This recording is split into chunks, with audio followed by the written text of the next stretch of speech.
The fancy word for shot types is proxemics, which refers to the implied distance between the camera and the subject. So a close-up implies that the camera is close to the subject because the subject is so large within the camera's viewing area. A medium shot is a medium distance, a long shot is a longer distance, etc. Of course, certain lenses allow a camera to film a close-up of a subject standing a few hundred feet away, so we always have to keep in mind that we're talking about implied distance.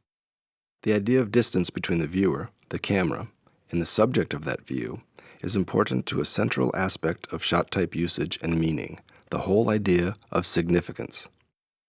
Like most elements of cinematic language, shot types play off the way people instinctively process and react to visual information in their own non-movie watching lives. When we're sitting in a dark movie theater, we unconsciously identify with the viewpoint of the camera, which has replaced our own viewpoint. In other words, the viewer identifies with the lens. And in our everyday lives, when someone is right up close to us and as a result dominates our field of vision, we perceive them as typically more significant, whether we're attracted to them or afraid of them, which is one of the reasons filmmakers typically use a close-up at the moment in the scene that demands the greatest dramatic impact. But I'm getting ahead of myself. Shot types are one of the many tools that filmmakers use to imply significance, convey information and meaning, shape the unfolding drama, elicit emotional responses from the audience, and communicate character state of mind. Shots are classified in terms of amount of general or background information in each shot, amount of specific or subject information in the shot, the size or portion of the human figure in the shot, the implied significance of the subject, psychological subject information, and physical subject information. Let's start wide and work our way in. The extreme long shot is dominated by background information. Specific subject information typically takes up very little screen space. In fact, if there is a specific human subject, he or she is usually too small to recognize by anything other than context. Extreme long shots are handy for establishing general locales, as opposed to specific locations, depicting a character dwarfed by his or her environment, and depicting large-scale action in which masses of figures function as a sort of collective subject.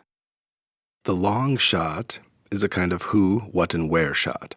It's often used as an establishing shot at the beginning or end of a scene because it tends to balance specific subject information with general location and background information, and is handy for establishing who is in a scene, where everyone is in relation to everybody else, where the action is taking place, and what is going on in the situation.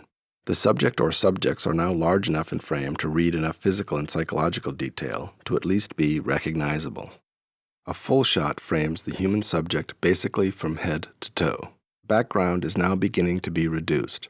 The subject conveys more physical and psychological detail and is growing large enough to dominate the frame, and thus take on significance.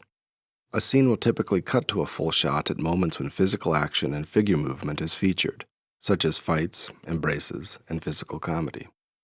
The medium-long shot, or American shot, frames the subject from the knees up and falls somewhere between the full and medium shot in terms of both the way it looks and the way it is used.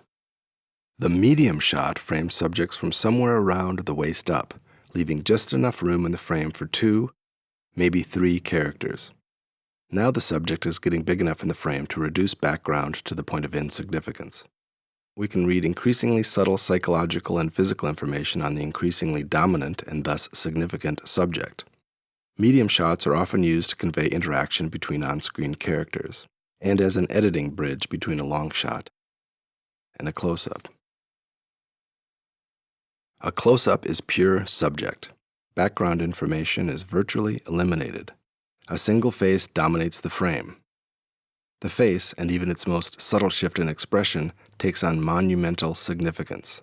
For this reason, close-ups are typically used to punctuate important, dramatic moments.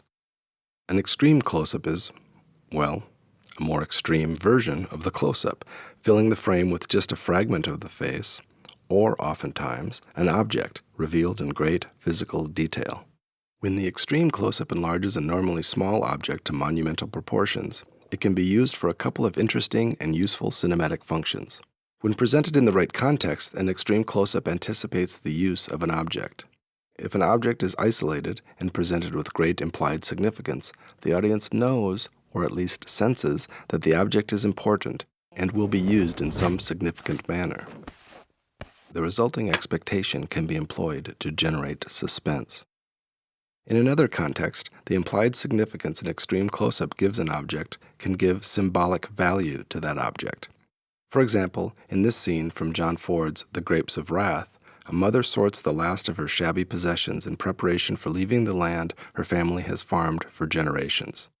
Isolated and enlarged in an extreme close-up, this little ceramic dog transcends its tacky souvenir surface meaning to communicate symbolic meaning of long-gone, prosperous, and carefree times, and serves as a poignant counterpoint to the family's current desperation.